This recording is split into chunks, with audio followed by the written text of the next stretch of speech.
Hello guys, welcome back to my channel. வீடியோக்குள்ளே போகிறதுக்கு முன்னாடி மறக்காமல் இந்த வீடியோக்கு ஒரு லைக்கை போட்டுருங்க.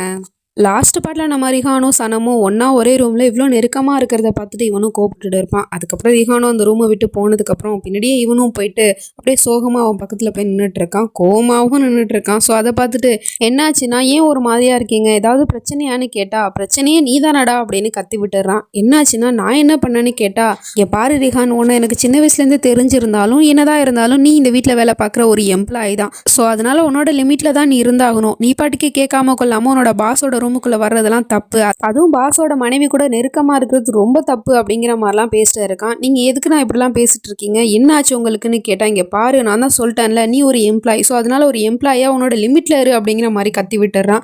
அப்படின்னா இத்தனை வருஷமா உங்க தம்பியான நீங்க நினைக்கல, உங்க வீட்டில் வேலை பார்க்குற ஒரு எம்ப்ளாயா தான் நினைச்சிட்டு இருக்கீங்களா? இந்த விஷயத்த எனக்கு புரிய வச்சதுக்கு ரொம்ப நன்றி பாஸ். சரி, இதுக்கப்புறம் நீங்க சொல்ற மாதிரி ஒரு எம்ப்ளாயா எந்த லிமிட்ல இருக்கணுமோ அதே லிமிட்லேயே நான் இருந்துக்கிறேன் அப்படிங்கிற மாதிரி சொல்லிட்டு அங்க இருந்து போயிடுறான்.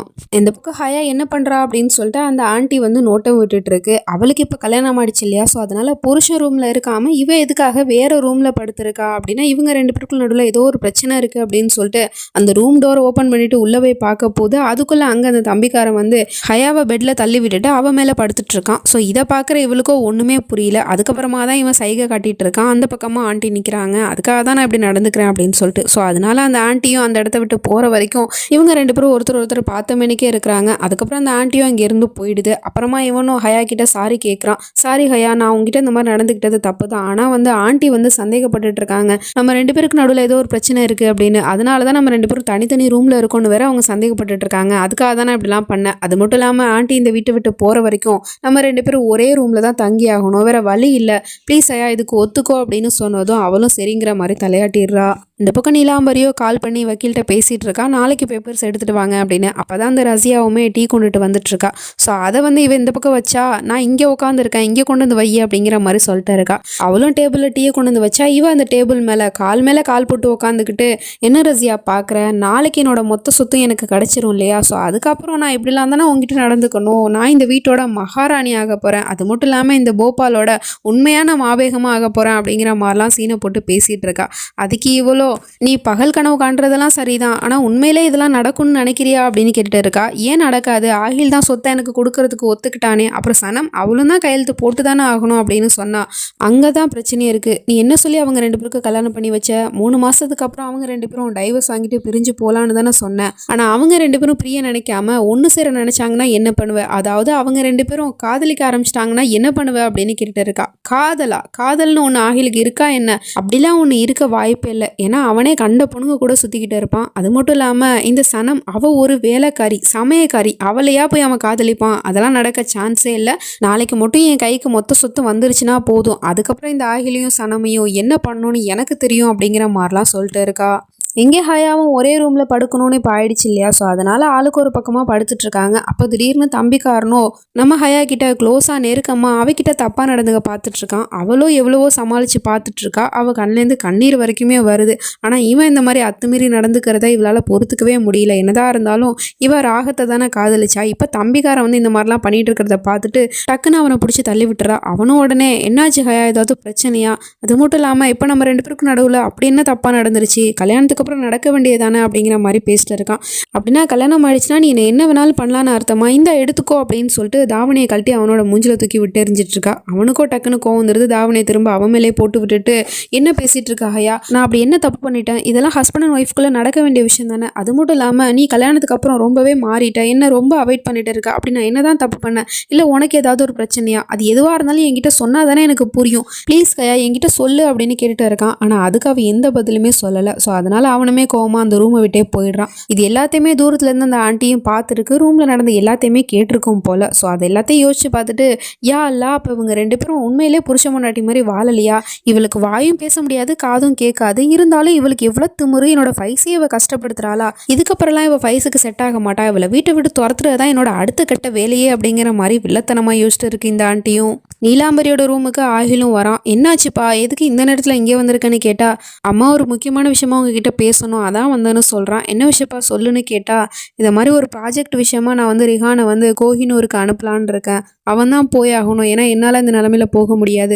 ஸோ அதனால் அவன்கிட்ட அந்த ப்ராஜெக்டை கொடுத்துட்டேன். இதை பற்றி நீங்கள் என்ன நினைக்கிறீங்கன்னு கேட்டால், இவ எப்படி பையன் பிரிஞ்சு போகிறத பார்த்துட்டு சும்மா இருப்பா. ஸோ அதனால் நீ ஏன்ப்பா அதை ரிஹான்கிட்ட கொடுத்த, வேறு யாருக்கிட்டையாவது கொடுக்க வேண்டியதானே, உன்னால் முடியலன்னா நீ வேறு யாருக்கிட்டையாவது கொடுக்க வேண்டியதானே, எதுக்காக நீ ரிஹானை அனுப்புறேன்னு கேட்டால், வேறு யாரையும் நம்பி இந்த ப்ராஜெக்டை கொடுக்க எனக்கு விருப்பம் இல்லைம்மா. அது மட்டும் இல்லாமல் இது ரொம்ப முக்கியமான ப்ராஜெக்ட், அதனால தான் நான் ரிஹான் கிட்ட கொடுத்துட்டேன். ஒன்றும் பிரச்சனை இல்லை, ரிஹான் போகல அப்படின்னா அதுக்கப்புறம் இப்போ நான் தான் போயாகணும், வேறு வழி இல்லை அப்படின்னு சொல்லிட்டு இருக்கான். இப்போ இவன் நாளைக்கு போயிட்டான் அப்படின்னா அப்புறம் அந்த சொத்தை மாற்ற முடியாது இல்லையா. ஸோ அதனால் ஒன்றும் பிரச்சனை இல்லைப்பா, அப்போ ரிஹானே போகட்டும், நீ போயிட்டு உன்னோட ரூமில் ரெஸ்ட் எடு அப்படின்னு சொல்லிட்டு அவனை அனுப்பி வச்சிடுறா.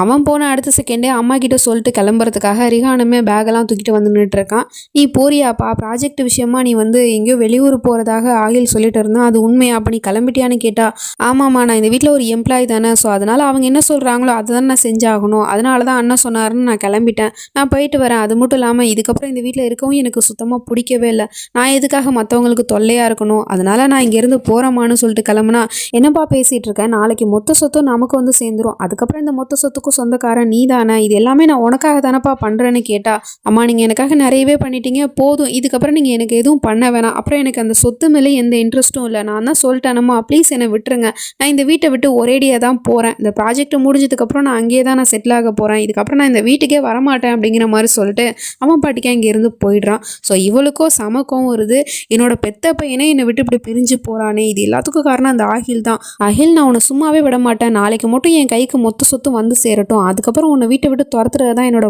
வேலையே அப்படிங்கிற மாதிரி இவ இப்படிலாம் யோசிச்சுட்டு இருக்கா. அதுக்கப்புறம் ரிஹானும் வெளியே அப்படியே சோகமாக நடந்து வந்துட்டுருக்கான். எதிர்த்தாப்புல தான் அண்ணங்காரனுமே வந்து நின்றுருக்கான். அவன் பேசினதெல்லாம் இவன் மனசில் ஆழமாக பதிஞ்சிருச்சு. எம்ப்ளாயின்லாம் சொன்னான் இல்லையா, ஸோ அது எல்லாமே அவனுக்கு ரொம்ப கஷ்டமாக இருக்குது. ஸோ அதனால் அவனும் அங்கே இருந்து போயிடுறான். அதுக்கப்புறம் பார்த்தா இந்த வீட்டை விட்டுமே இப்போ பிரிஞ்சு போகிறான் இல்லையா, ஸோ அதனால் வீட்டை ஒரு திரும்பி பார்த்துட்ருக்கான். அப்போ பார்த்தா சனம் வந்து மேலே நடந்து போயிட்டு இருக்கா. அவளை இவன் ரொம்ப காதலிச்சான் இல்லையா, ஸோ அதனால் இந்த வீட்டை விட்டு மட்டும் இல்லை, சனம் ஒன்றை விட்டும் தான் நான் ஒரே தெரியாக போகிறேன் அப்படிங்கிற மாதிரி சொல்லிட்டு அவன் அங்கேருந்து அழுதுகிட்டே போயிடுறான்.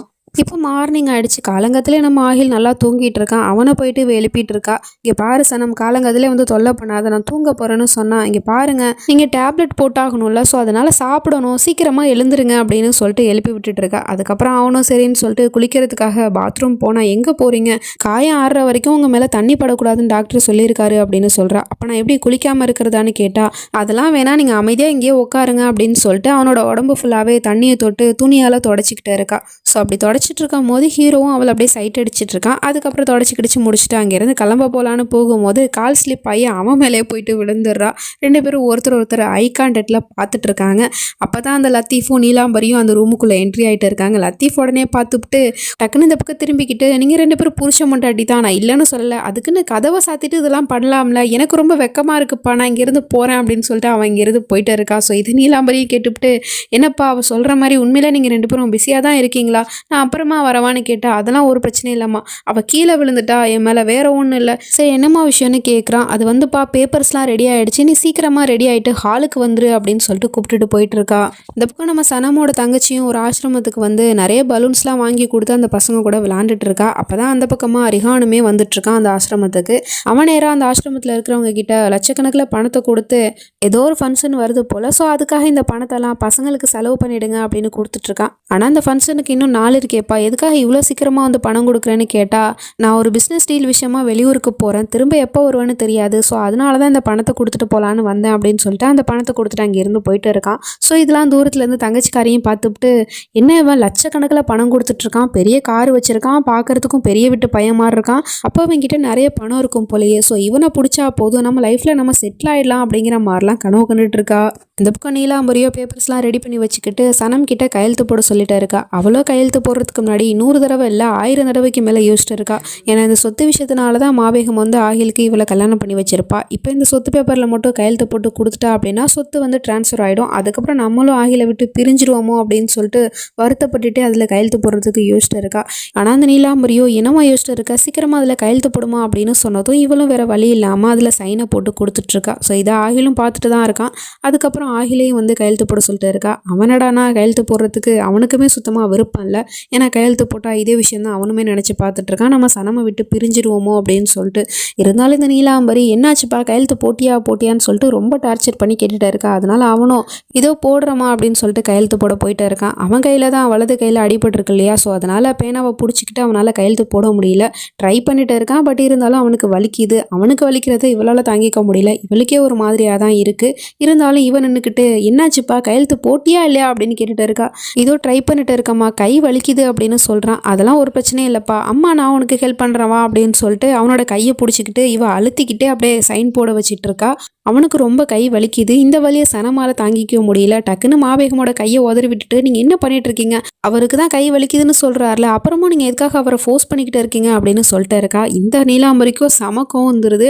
டக்குன்னு எழுந்திரிச்சு அவளை திட்டுறங்கிற பேரில் அங்கே இருக்கிற தண்ணி டம்ளரை வந்து அந்த பேப்பர்லேயே கொட்டி விட்டுறா. மொத்த பேப்பரும் வந்து தண்ணி ஊற்றி நனைஞ்சு போயிடுது. அது தெரியாமல் இவ சனமை திட்டிகிட்டு இருக்கா. நான் என்ன பண்ணணும் ஏது பண்ணணுங்கிறத நீ எனக்கு சொல்லி கொடுக்குறியா, அவனால் கண்டிப்பாக முடியும், ஆயில் சைனை போடுப்பா அப்படின்னு சொன்னால் அவனுமே சொல்லிடுறான். அம்மா எனக்கு கை ரொம்ப வலிக்குதுமா, சைன்லாம் போட முடியாது அப்படின்னு சொல்லிட்டு இருக்கான். ஸோ அப்போ அந்த ரஷ்யா வந்துட்டு எல்லாம் அந்த பேப்பர்லாம் நனைஞ்சு போயிடுச்சு தண்ணியில், அது மட்டும் இல்லாமல் சனம் கையெழுத்து போட்டா இல்லையா, அதுவும் மொத்தமாக அழிஞ்சு போச்சு அப்படின்னு சொல்லிட்டு இருக்கா. இதை கேட்ட நீலாம்பரிக்கும் சமக்கம் வருது. என்ன சொல்லிட்டு இருக்க, பேப்பர் நனைஞ்சு போச்சா, அது எப்படி நனையும், இந்த சொத்தை நேரம் என் கைக்கு வந்திருக்கும், இது எல்லாத்துக்கும் காரணம் சனம் நீதான் அப்படிங்கிற மாதிரி திட்டி விட்டுட்டு இருக்கா. அப்பா ஹீலோ ஏமா இவ்வளோ டென்ஷன் ஆகிட்டு இருக்கீங்க, இது ஜஸ்ட் ஒரு பேப்பர் தானே, இதை திரும்ப ரெடி பண்ணிட்டா போச்சு அப்படின்னு சொன்னால் அப்போ அந்த ரஷ்யாவோ ஏற்றி விடுற மாதிரி, அது எப்படிப்பா சாதாரணமாக சொல்லிட்டேன், ஈஸியாக ரெடி பண்ணிடலான்னு சொல்லிட்டு இந்த பேப்பர் ரெடி பண்ணுறதுக்கு எவ்வளோ நாள் ஆகும் தெரியுமா, அதெல்லாம் உடனேலாம் ரெடி பண்ண முடியாது அப்படின்னு சொல்லிட்டு இருக்கா. அப்படின்னா பிரச்சனை இல்லை, என் கையும் கொஞ்சம் சரியாகட்டும், அதுக்கப்புறமா நான் சைனை போட்டு கொடுப்பேன்ல அப்படின்னு சொன்னால் இவளும் அதுக்கப்புறம் கோவமாக இங்கேருந்து போயிட்டு இருக்கா யோசிச்சுக்கிட்டே. ஏன்னா அந்த ரஷ்யா வேற சொல்லியிருப்பா இல்லையா, அவங்க 2 பேருக்கு நடுவில் காதல் வந்துருச்சு அப்படின்னா அப்புறம் உனக்கு சொத்தும் கிடைக்காது, அப்புறம் இந்த வீட்டை விட்டு சனமும் போக மாட்டா அப்படிங்கிற மாதிரிலாம் சொல்லிட்டு இருப்பா. ஸோ அது எல்லாத்தையும் நினச்சி பார்த்துட்டு அவள் சொன்ன மாதிரியே நடக்குதே அப்படிங்கிற மாதிரி யோசிச்சுட்டு இருக்கா. அப்படியே கட் பண்ணால் இந்த பக்கம் ரிஹானும் ஊருக்கு போகிறதுக்காக காரில் வந்துட்டு இருக்கான். அப்போ திடீர்னு பார்த்தா யாரோ ஒரு ஆள் ரோட்டில் படுத்துருக்க மாதிரி தெரியுது. உடனே அவன் காரை ஸ்டாப் பண்ணிவிட்டு அங்கே போய் அவங்களுக்கு என்னாச்சு ஏதாச்சுன்னு சொல்லிட்டு பார்த்துட்டு இருக்கான். அவங்களோட முகத்தை பார்க்கும் போது இவனுக்கு பயங்கரமான ஷாக்கு. ஏன்னா அங்கே வந்து சனம் உருவத்தில் தங்கச்சிக்காரி தான் படுத்துருக்கா. சனம் இவ எப்படி இங்கே வந்தா அப்படின்னு பார்த்துட்டு இருக்கான். இதுக்கப்புறம் என்ன நடக்க போகுது அப்படிங்கிறதெல்லாம் நம்ம நெக்ஸ்ட் பார்ட்டில் தான் பார்த்து தெரிஞ்சுக்கணும். அது வரைக்கும் பை ஃப்ரெண்ட்ஸ்.